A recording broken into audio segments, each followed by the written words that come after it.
Nah, sekarang kita masuk yang kedua.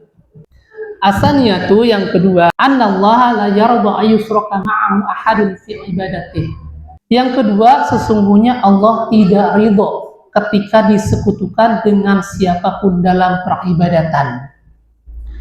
La malakun muqarrabun wala nabiyyun mursalun. Baik dengan malaikat yang dekat atau dengan nabi yang diutus. Wa dalilu qauluhu ta'ala, dalilnya firman Allah Subhanahu wa ta'ala. Wa annal masajida lillahi fala tad'u ma'allahi ahada. Sesungguhnya masjid-masjid itu milik Allah, maka janganlah kamu menyembah Allah bersama yang lainnya. Jadi yang kedua, annallaha la yarda ayyushraka ma'ahu ahadun fi ibadatihi. Sesungguhnya Allah tidak ridho ketika disekutukan dengan siapapun dalam beribadah. Jadi Allah tidak ridho ketika manusia berbuat syirik kepadanya. Itu namanya disekutukan. Jadi yang disebut syirik itu bukan tidak menyembah Allah, bukan. Dia menyembah Allah, dia juga menyembah kepada yang lainnya. Dia berdoa kepada Allah, dia juga berdoa kepada yang lainnya. Berdoa kepada kubur-kubur nanti. Jadi mendua, namanya mendua ya. Kalau dia tidak menyembah Allah, dia menyembahnya hanya ke matahari, menyembah bulan, menyembah gunung, menyembah manusia, menyembah laut misalnya. Itu bukan syirik, itu namanya kafir. Kafir, dia tidak menyembah Allah. Nah, yang disebut syirik itu dia menduakan Allah. Makanya Allah melarang kita menduakan Allah sebagaimana yang Allah sebutkan di dalam surah Al-Baqarah, fala taj'alu lillahi andada. Dan janganlah kalian menjadikan bagi Allah tandingan-tandingan. Tidak boleh. Kalau orang menyembah Allah, dia menyembah juga ke yang lain, tidak boleh. Atau berdoa kepada Allah, dia juga berdoa kepada yang lain, tidak boleh. Itu namanya menduakan.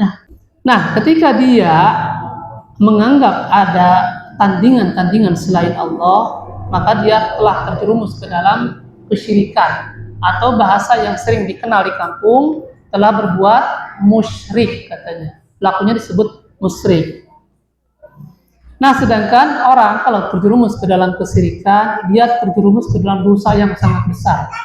Jadi kalau ditanya tentang dosa yang paling besar, syirik. Nabi pernah mengatakan kepada para sahabat, ala unabbiukum bi akbaril kabair. Maukah aku beritahukan kepada kalian dosa besar di atas dosa besar? Maka kata para sahabat, qalu bala ya Rasulullah, tentu ya Rasulullah. Qala, maka Nabi bersabda, al-isyraku billah, yaitu berbuat syirik kepada Allah. Jadi ini merupakan dosa yang paling besar. Di dalam hadis yang lain yang diriwayatkan Imam Bukhari dan Imam Muslim, Nabi juga bersabda, ijtanibus sab'al mubiqati, jauhilah oleh kalian 7 dosa besar yang membinasakan. Yang pertama yang Nabi sebutkan adalah syirik. Jadi dosa syirik ini, ibu-ibu dan juga bapak-bapak, lebih besar daripada meninggalkan sholat, lebih besar daripada zina, lebih besar daripada minum khamr. Makanya kita kadang-kadang heran. Ada kejadian misalnya orang mencuri, itu sampai dipukulin sampai mati. Ada kan, sering ada berita, orang maling apa dipukulin sampai mati. Tapi ketika orang berbuat syirik kepada Allah, dia meminta kepada kubur-kubur, dia percaya dengan jimat-jimat, dibiarkan begitu saja. Padahal ini dosa yang paling besar. Lebih besar daripada meninggalkan sholat, lebih besar daripada berzina. Nah, kenapa dosa syirik ini merupakan dosa besar? Karena mengkhianati haknya Allah. Jadi kalau orang meninggalkan sholat misalnya, orang minum khamr, orang berzina, itu kan haknya dia. Tapi ketika berbuat syirik itu mengkhianati haknya Allah. Yang seharusnya Allah diibadahi, kemudian dia khianati. Paham tidak? Jadi seharusnya Allah yang menciptakan dia tadi, Allah yang memberikan rezeki kepada dia, Allah yang memberikan nafas kepada dia. Kok tiba-tiba dia berpaling? Ini anak kasih gambaran yang sederhana. Misal ada seorang bos, dia ngasih kepada karyawannya, ngasih gaji, ngasih makan, ngasih tempat tinggal, ngasih baju.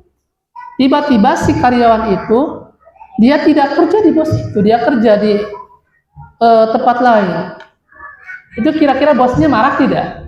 Marah, kata bosnya, saya yang ngasih makan, saya yang ngasih gaji, Kamu makan gaji buta, kerja di tempat lain dia. Nah ini Allah tidak ridho ketika disekutukan dengan yang lainnya. Allah yang ngasih dia rezeki, yang menghidupkan dia, yang ngasih dia kenikmatan. Kok tiba-tiba ketika minta pertolongan, berdoa kepada selain Allah, ke kubur-kubur misalnya, atau ke yang lainnya. Itu tidak boleh ya, itu adalah kesyirikan. Makanya kalau kita lihat para ulama seperti Syekh Muhammad bin Abdul Wahhab, beliau mengatakan wa a'zamu ma amarallahu bihi tauhid wa huwa ifradullah ta'ala bil ibadah. Ibadah yang paling agung adalah tauhid, yaitu mengesahkan Allah dalam ibadah. Wa manahaan tusyirku wa huwa da'watu ghairihi ma'ahu. Dan dosa yang paling besar atau larangan yang paling besar adalah syirik, yaitu dia menyembah Allah tapi menyembah juga yang lainnya ya. Ini harus dicatat ibu-ibu dan juga bapak-bapak ya. Termasuk kita kemarin membahas kitab Al-Kabair ya. Yang pertama yang disebutkan apa? Al-kabiratul ula asyirku billah. Dosa besar yang pertama di antara 70 dosa lebih, yang pertama disebutkan dosa syirik kepada Allah. Nah, kemudian ikhwan dan juga akhwat, ada 3 hukuman bagi orang yang melakukan kesyirikan ya. Yang pertama, seluruh amal dia akan dihapus. Allah berfirman di dalam surah Az-Zumar ayat 65, la in asyrakta la yahbatanna 'amaluka wa la takunanna minal khasirin. Apabila engkau berbuat syirik, kata Allah, maka akan hapuslah seluruh amal kalian. Niscaya engkau menjadi orang yang merugi. Rugi ya. Jadi orang misalnya dia dari kecil rajin, dia ibadah sholat, baca Quran, sudah umroh, sudah haji, sedekah rajin. Tapi dia berbuat syirik, kemudian meninggal, belum bertaubat. Itu seluruh amal dia hapus. Hajinya, sholatnya, semuanya hapus. Jangankan kita, Nabi saja kalau berbuat syirik akan hapus amalnya. Sebagaimana yang Allah sebutkan di dalam surah Al-An'am ayat 88, walau asyraku lahabitu anhum ma kanu ya'malun. Kalau seandainya engkau wahai Nabi berbuat syirik, hapus seluruh amal Nabi, apalagi kita ya. Nah, kemudian yang kedua, bagi orang yang melakukan kesyirikan itu Allah tidak akan mengampuni dosanya ya, ngeri. Allah berfirman di dalam surah An-Nisa ayat 48, innallaha la yaghfiru ayyushraka bihi wa yaghfiru ma duna dzalika liman yasha. Sesungguhnya Allah tidak akan mengampuni dosa syirik dan Allah akan mengampuni dosa selain itu. Jadi ini menunjukkan ayat ini tentang murahnya Allah Subhanahu wa taala. Jadi dosa yang lain, mungkin orang pernah zina, pernah tidak sholat, pernah mabuk misalnya, ada harapan Allah ampuni. Tapi ketika dia berbuat syirik, meninggal, belum bertobat, maka kata Allah tidak akan diampuni. Ngeri sekali ya hukumannya. Nah, kemudian yang ketiga, bagi orang yang melakukan kesyirikan, maka Allah haramkan surga kepada orang tersebut. Allah berfirman di dalam surah Al-Maidah ayat 72, innahu may yusyrik billahi faqad harramallahu 'alaihil jannah wa ma'wahun nar wa malil zalimina min ansar. Barang siapa yang berbuat syirik, maka pasti Allah haramkan surga kepada orang tersebut dan tempat kembalinya adalah neraka. Wa malil zalimina min ansar, dan tidak ada penolong sedikit pun bagi orang-orang yang zalim. Sudah jam berapa? Tadinya anak yang kedua mau tuntas. Ya sudahlah, 5 menit lagi, sebentar lagi. Biar nanti kedepannya kita masuk ke yang ketiga ya. Anak singkat-singkat saja ya.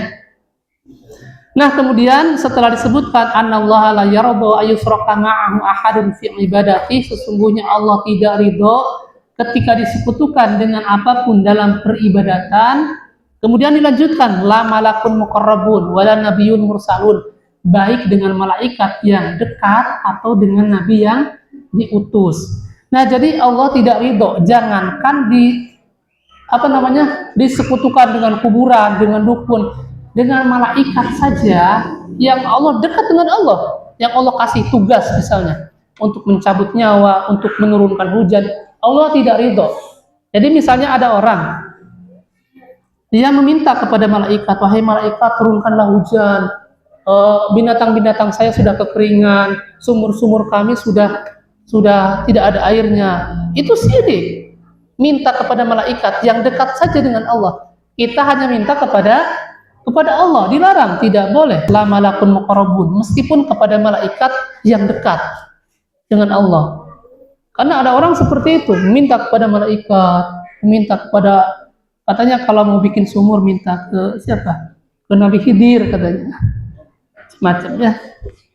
Nah, tidak boleh meminta kepada malaikat yang dekat saja atau kepada nabi yang diutus, wala nabiyun mursalun, termasuk kepada nabi yang diutus tidak boleh ya. Apalagi disekutukan Allah itu dengan dukun, dengan kubur-kubur. Makanya tidak boleh ibu-ibu dan juga bapak-bapak, karena ada orang kan dia datang ke kuburan, kadang dia minta di sana ya, berdoa, sedangkan doa itu ibadah bukan? Ibadah. Diterangkan di dalam hadis ad-du'a wal ibadah. Doa itu ibadah. Jadi ketika datang ziarah kubur misalnya, kita berdoa kepada penghuni kubur, pingin cepat dapat jodoh, pingin usahanya lancar, dagangannya laris, tidak boleh. Itu adalah kesyirikan ya. Sebenarnya masih banyak, cuman kasihan ibu-ibu, bapak-bapak ya. Nanti kita sambung lagi mungkin ya, sedikit lagi ya. Ini masih banyak masalah kesyirikan ini ya. Banyak di sekitaran kita orang kadang minta ke wali-wali, ke Syekh Abdul Qadir Al-Jailani, kadang diminta. Tidak boleh. Kalau seandainya ada orang yang mulia setelah Nabi, tentunya para sahabat. Karena Nabi bersabda, khairun nasi qarni, summal ladzina yalunahum, summal ladzina yalunahum. Sebaik-baik umat di zamanku, kata Nabi, yaitu para sahabat, kemudian tabi'in, kemudian tabi'in. Kadang orang ada keyakinan, nih Syekh Abdul Qadir Jailani bisa menghidupkan orang dengan kun payakunnya dia. Itu tidak ada kisah-kisah seperti itu.